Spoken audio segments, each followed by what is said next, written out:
Hey everybody, how's it going? So, Candace Owens gets caught out in another lie, apparently. I mean, we can't necessarily verify if this is a lie or not. However, it is up to Candace when she makes a claim that Charlie Kirk sent the text message that they are going to end him. That's obviously not the full quote, but, you know, can't really say that at the beginning of the YouTube video. But anyway, Erika Kirk debunks that and says, no, he never said that. I have his cell phone. He never sent messages like that. Now it is up to Candace Owens, 100%, to provide proof or be quiet. Ball's in her court, as it usually is, and then she ends up fumbling it completely. Not to mix two sport references, whatever. Anyway, let's get into the video, but before we do, guys, please give me a like and a subscribe. That's all I ask for. I don't beg for money or anything like that, guys. Also, live stream tonight, 5 p.m. Be there, be square. I'll be going over this whole hearing and whatnot, probably, since this is my third video of the day. But let's jump right on into this. Do you think Charlie knew to some degree and had made the conscious choice that I may be taken out early, not saying he knew that day, but that he had any inkling that this might come his way and that he intentionally chose to move forward with faith in God? It's interesting because I have unbelievable amounts of death threats. My kids have kidnapping threats, death threats. Our whole team has death threats. That's absolutely terrifying. If you're a sick person who's threatening to ever take a child, like, oh, don't ever let me catch you.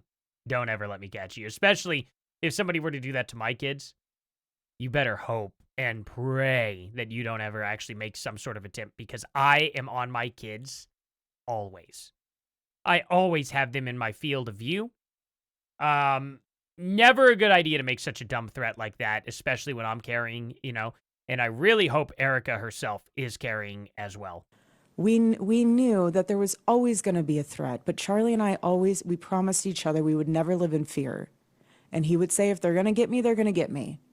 But he was not messaging people the day before saying, I'm going to be murdered. They're coming after me. Someone's going to kill me. He didn't say that. And I have his cell phone. There didn't you go. Say that. Man, Glenn Beck, what microphone are you using here? I've never seen this before. Interesting. Now I got a new toy to look up. But anyway. And so what I do know is that we believe in the power of prayer. And what I do know is that we believe in our sovereign God. And what I do know is that night before, we did what we usually did before tours. We said our prayer, and we asked the Lord to protect us, and we asked the Lord that his will be done. That's what we did. It's definitely very, very, very interesting, because Candace now, and thank you to Glock and Gospel for tagging me into this, and also tagging Jay Witt, because Jay Witt's awesome. He'll be going over that tonight, I hope. And it's just, man, is that ever just a bombshell, like, claim, or not even claim, but just statement in general. It completely debunks anything Candace has said about this. Now, if Candace provides a text and can actually show it's a legitimate text message, maybe I'll give it to her. But Candace has never shown evidence before. She claims that she's going to, and she shows a little bit of nuance, but never any concrete rock-solid evidence. And it's really, really, really disturbing in general. So, important, successful people usually have several cell phones and computers to text from. I do, and I'm just an old retired man trying to help my grands with a little perspective. I believe Candace because she showed the receipts. And he's showing that. But what receipts has she shown ever? Ever. These are bots. This has to be a bot, right? Like, let's take a look at this guy. Like, he's just like, oh, I'm just an old man here, and, oh, wow, it's actually not even a legitimate account at all. It's a bot. Based in Mexico. Who would have guessed? Like, unbelievable, right? Like, let's see here. Go back, oh, okay, apparently that's whatever. So Charlie strikes you, don't bother with this bot. It just is what it is. It's weird how many bots Candace Owens has as well.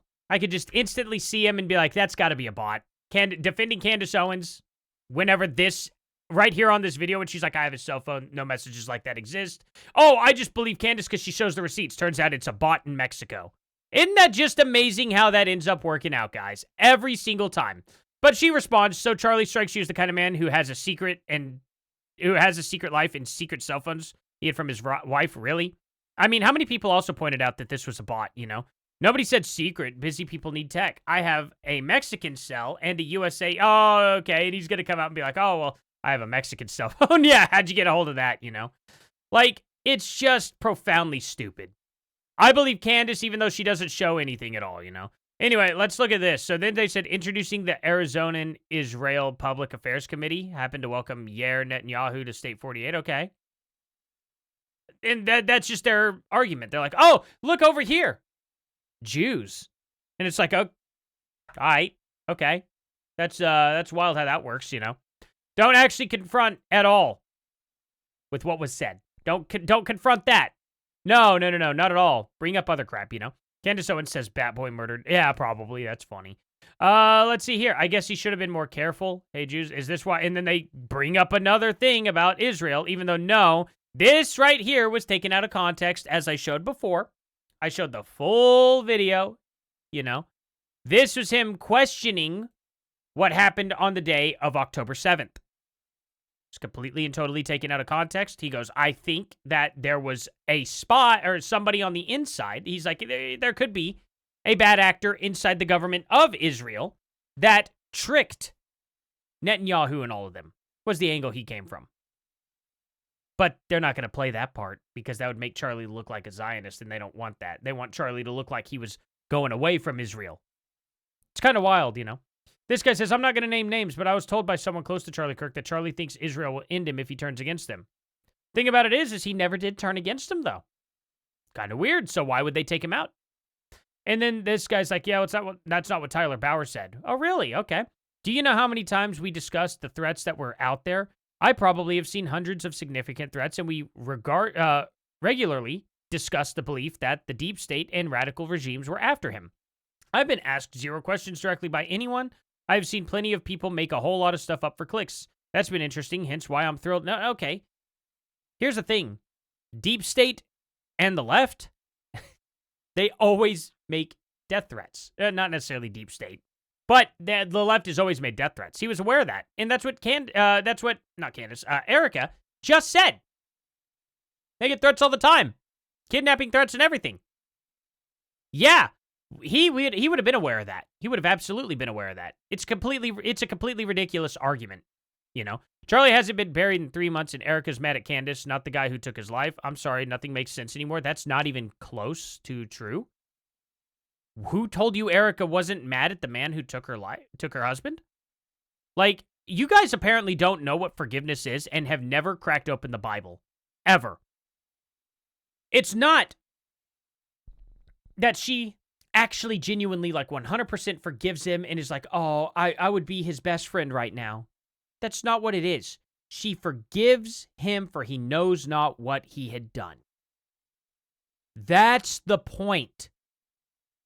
The whole point is Tyler Robinson doesn't fully understand what it is he had done. He's a radical who is out of his mind, who does not fully understand the repercussions of what it is he's doing in life. He doesn't fully understand that he's never going to see the light of day again. He doesn't fully understand that 10 years from now, at a bare minimum anyway, he's going to regret every single thing that he had done. He's going to be in prison. He's going to be like, oh my God, this has been it for 10 years, and this is going to be it for the next 70. He has no clue what's in store for him. And when he gets through that first 10-year mark, he's going to be like, that was so long ago, and I've got 70 more of this, more than likely. You know, 70, maybe 60 more. Depends on exactly how what would he be? 29 years old in 10 years? He's 19, right? Something like that? 20? He'll spend every single last ounce of time in prison, unless he's put down. But more than likely, he's going to get life. And he'll spend a long, long time in there. And it's going to be like purgatory. That's the whole point. He's a kid. who doesn't understand what he had done. And that's usually the way it is 9 times out of 10 with every single crime committed for the most part.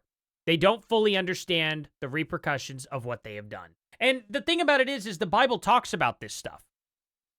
And she is a full-fledged devout Christian. She understands this because she was taught this growing up her whole life. But people these days think forgiveness just means they get a pass. And that's not it. That's not it. Have you ever heard of the term forgive but don't forget? It's people don't understand what forgiveness truly means. And that's what's sad about that. Everybody thinks that she's just moved on and now she's taking her anger out at Candace. But even so, let's pretend this for a second, okay? Charlie hasn't been married in 3 months and Erika is mad at Candace, not the guy who took his life. Okay, well, let's put this into perspective here. The man who took Charlie is in custody and isn't getting away and will get his just punishment. Okay, just due punishment. Candace is out there making up a bunch of lies about Charlie Kirk, and there is absolutely no repercussions at all right now for what she's doing. I mean, do y'all not have a problem with that? Just pretend that exactly what I said is true then. Even if you don't believe Candace is lying. Pretend that it's true. Guy's locked up. Candace is making a bunch of lies. Do you think that Erika wouldn't be justified in being a little bit more mad at Candace right now than the guy who took her husband's life? Because one is justice getting served. Candace, who's there to stop her? Just think about it for a second.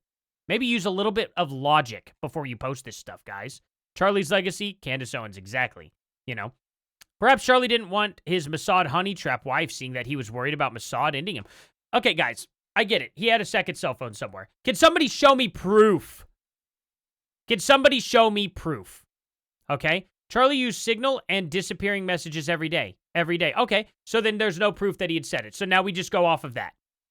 Beautiful, guys. You've painted every excuse for Candace in 10 seconds with that. Well, we can't prove it now because all those messages were disappeared in a day. So therefore, they exist. Trust Candace, but she doesn't have to provide proof. Okay, sure. Let's just go with that narrative. Why? Can I ask why at least? Why would you go with that narrative at all? You just decided to side with it? You people aren't critically thinking at all. And it's disturbing. But tell me what you guys think down in the comment section below. Thank you all so much for watching. Please like, subscribe, and share, and all that good stuff. And I'll see you guys in tonight's live stream at 5 p.m. Central Time. Thank you all again, and I'll see you guys there. Later.